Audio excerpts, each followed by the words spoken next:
انا عايز افهم بس انتوا هتدافعوا عن الشرف ده امتى؟ وازاي الشرف بيتجدد؟ يعني ازاي ليه وانا مطاطي؟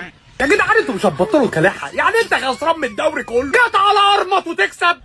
لا اله الا الله، لا حول ولا قوه الا بالله العلي العظيم.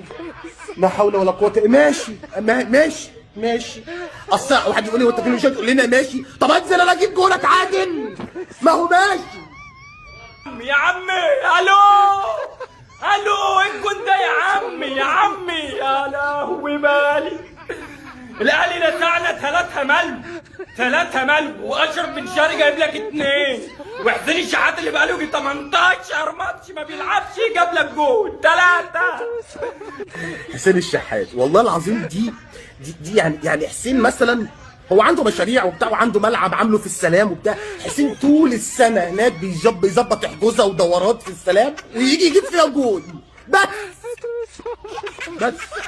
ايه الاغراء ان الاهلي يبقى سيء طول الموسم ويجي يدعو لك ليه؟